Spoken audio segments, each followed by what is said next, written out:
राजा उत्तानपाद ब्रह्मा जी के मानस पुत्र स्वयंभू मनु के पुत्र थे। उनकी सुनीति एवं सुरुचि नामक 2 पत्नियां थीं।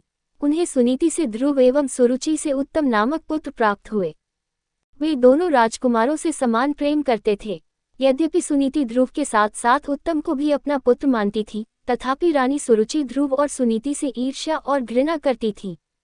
वह सदा उन्हें नीचा दिखाने के अवसर ढूंढती रहती थी।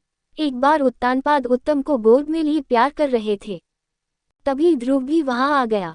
उत्तम को पिता की गोद में बैठा देखकर वह भी उनकी गोद में जा बैठा। ये बात सुरुचि को नहीं जची। उसने ध्रुव को पिता की गोद से नीचे खींचकर कटु वचन सुनाए। ध्रुव रोते हुए माता सुनीति के पास गया और सब कुछ बता दिया। वह उसे समझाते हुए बोली, वत्स, भले ही कोई तुम्हारा अपमान करे, किंतु तुम अपने मन में दूसरों के लिए अमंगल की इच्छा कभी मत करना। जो मनुष्य दूसरों को दुख देता है, उसे स्वयं ही उसका फल भोगना पड़ता है। पुत्र, यदि तुम पिता की गोद में बैठना चाहते हो तो भगवान विष्णु की आराधना कर उन्हें प्रसन्न करो।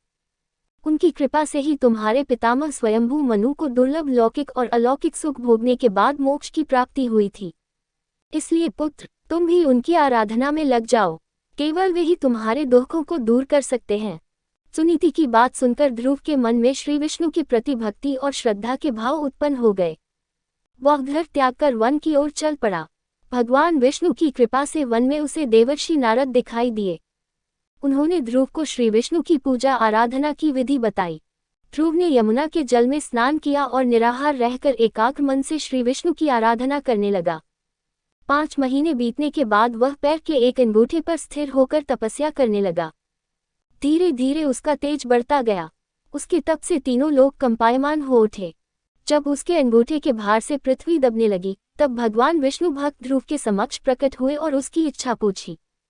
ध्रुव भाव विभोर होकर बोला, भगवान, जब मेरी माता सुरुचि ने अपमानजनक शब्द कहकर मुझे पिता की गोद से उतार दिया था, तब माता सुनीति के कहने पर मैंने मन ही मन यह निश्चय किया था कि जो परब्रह्म भगवान श्री विष्णु इस संपूर्ण जगत के पिता है, जिनके लिए सभी जीव एक समान है, अब मैं केवल उनकी गोद में बैठूंगा। इसलिए यदि आप प्रसन्न होकर मुझे वर देना चाहते हैं तो मुझे अपनी गोद में स्थान प्रदान करें, जिससे कि मुझे उस स्थान से कोई भी उतार न सके। मेरी केवल इतनी सी अभिलाषा है। श्री विष्णु बोले, वत्स, तुमने केवल मेरा स्नेह प्राप्त करने के लिए इतना कठोर तप किया है, इसलिए तुम्हारी निस्वार्थ भक्ति से प्रसन्न होकर मैं तुम्हें ऐसा स्थान प्रदान करूंगा जिसे आज तक कोई प्राप्त नहीं कर सका। ये ब्रह्मांड मेरा अंश और आकाश मेरी गोद है। मैं तुम्हें अपनी गोद में स्थान प्रदान करता हूँ। आज से तुम ध्रुव नामक तारे के रूप में स्थापित होकर ब्रह्मांड को प्रकाशमान करोगे। इसके आगे श्री विष्णु ने कहा, तुम्हारा पद सप्तर्षियों से भी बड़ा होगा और वे सदा तुम्हारी परिक्रमा करेंगे। जब तक ये ब्रह्मांड रहेगा, कोई भी तुम्हें इस स्थान से नहीं हटा सकेगा। वत्स, अब तुम घर लौट जाओ।